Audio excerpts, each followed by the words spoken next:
नमस्कार दोस्तों, स्वागत है आपका रेलिवेंट स्टडी में। और आज है 20 जून 2020 और 20 जून से जितने भी डेली करंट अफेयर के क्वेश्चन बनते हैं वो सभी हम लेके आ गए हैं। सभी महत्वपूर्ण तथ्य व प्रश्न इस वीडियो में शामिल किए गए हैं। वीडियो को ध्यान से देखना, वीडियो को लाइक, सब्सक्राइब और शेयर जरूर करना।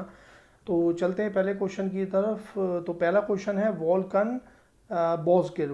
वोल्कन बोसगिर 75वें संयुक्त राष्ट्र महासभा के अध्यक्ष के रूप में चुने गए हैं। वो किस देश के हैं?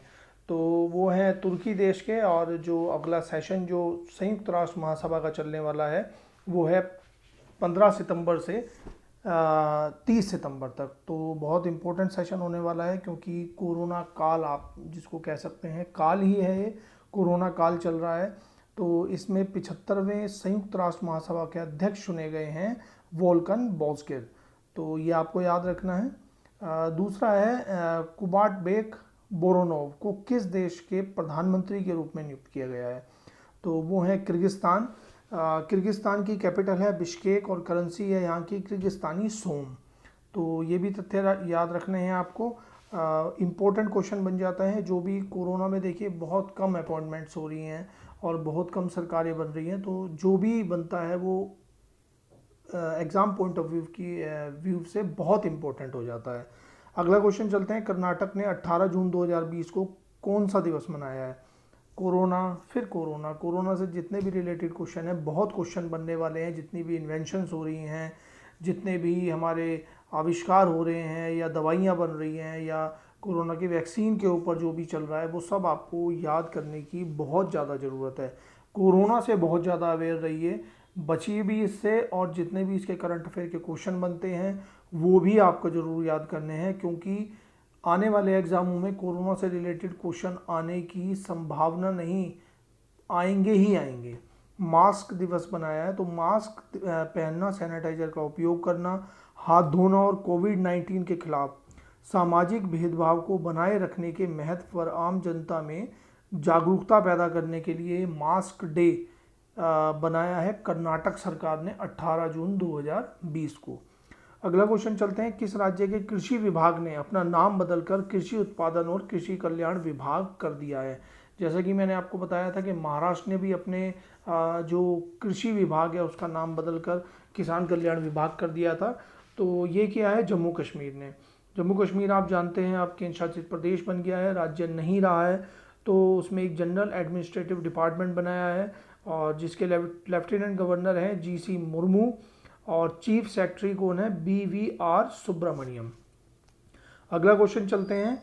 एएफसी यानी एशियन फुटबॉल फेडरेशन ने महिला विश्व कप 2022 की मेजबानी किस देश को दी है? अपने देश भारत को दी है। तो मेजबान होने के कारण देखिए भारत सीधे ही क्वालिफाई हो गया है। तो इसमें ऐसा होता है कि जो देश इसकी मेजबानी करता है, जिस देश में ये होने वाला होता है, वो देश उसका स्वतः ही क्वालिफायर माना जाता है। अगला क्वेश्चन चलते हैं। दिल्ली में बढ़ते हुए कोविड-19 मामलों से लड़ने के लिए किस देश ने भारत को 200 मिलियन यूरो का ऋण प्रदान करने का करार किया है?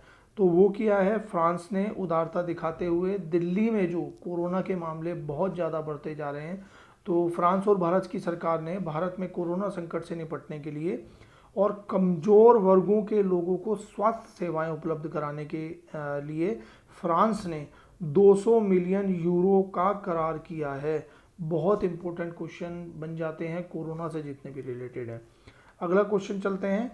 किस देश के पीआईएफ ने जियो प्लेटफॉर्म में 2.32% हिस्सेदारी के लिए 11,367 करोड़ रुपए का निवेश किया है?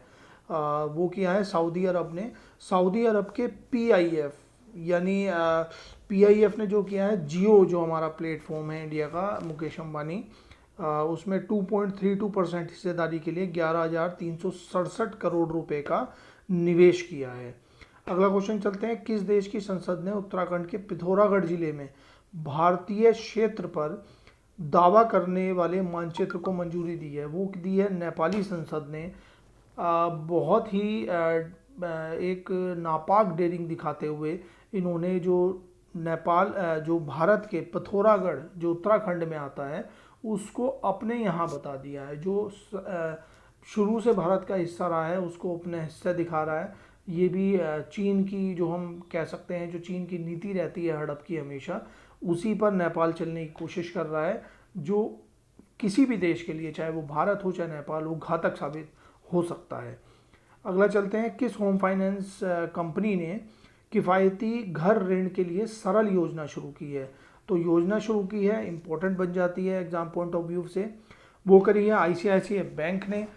तो इसे इसमें क्या होगा, महिलाएं या निम्न मध्यम आय वर्ग के जो ग्राहक होते हैं उनको आर्थिक रूप से कमजोर वर्ग के लोगों के लिए विकसित ये किया गया है, जिनकी वार्षिक आय 6 लाख रुपए से कम हो। सरल 20 साल की अधिकतम अवधि के लिए, यानी 20 साल तक के लिए लोन देगा। 7.98% ब्याज पर देगा, बहुत कम ब्याज बन जाती है अगर हम अदर स्कीम्स देखें बैंक की जो होम लोन देती हैं। तो 35 लाख तक की किफ़ायती आवास ऋण ये ऑफर कर रहा है। तो अगला क्वेश्चन चलते हैं, किस राज्य ने आईसीयू बेड वेंटिलेटर की जानकारी देने के लिए एयर वेंटी ऐप लॉन्च किया है? किसने किया है? मुंबई ने। ग्रेटर मुंबई ने शहर के निवासियों को गहन चिकित्सा इकाई यानी आईसीयू इंटेंसिव केयर यूनिट जिसे बोलते हैं हम, बेड और वेंटिलेटर दोनों की सरकारी और निजी अस्पतालों में उपलब्धता कराने के बारे में जानकारी देने के लिए, यानी किस हॉस्पिटल में कितने बेड खाली हैं, कितने वेंटिलेटर्स खाली हैं, तो आपको ऑनलाइन जानकारी इस ऐप से मिल जाएगी। ऐप का नाम है एयर वेंटी ऐप। अगला क्वेश्चन चलते हैं, इंडियन एयरफोर्स ने किस देश से मिग 21 यानी 21 मिग 29 12 सुखोई फाइटर जेट्स हासिल करने का प्रस्ताव रखा है? तो ये रूस से लेंगे हम मिग 29। जैसे कि आप देख रहे हैं अभी चाइना से बिल्कुल वॉर की स्थिति बन गई थी, तो ऐसे में इंडिया को ये फाइटर जेट्स और जो सुखोई जितने भी हैं वो चाहिए, ताकि भारत की एयरफोर्स सुदृढ़ हो सके, क्योंकि वहाँ पर हैंड टू हैंड फाइट नहीं हो सकती। जो भी चाइना का जो अभी फाइट हुई थी, तो हैंड टू हैंड फाइट होने में नुकसान होता है, लेकिन जो एयरफोर्स से अगर हम फाइट करेंगे, क्योंकि वहाँ पे पहाड़ भी हैं बहुत, ये सब बहुत न्यूज़ चली थी, 20 सैनिक हमारे मारे गए थे। तो इंडियन एयरफोर्स को सशक्त करने के लिए हमने क्या किया है, मिग 29 21 मिग 29 और 12 सुखोई फाइटर जेट्स खरीदने की घोषणा की है। तो सारे ही क्वेश्चन बहुत इंपॉर्टेंट बन जाते हैं दोस्तों। वीडियो को लाइक, सब्सक्राइब और शेयर जरूर कीजिएगा। थैंक यू देखने के लिए।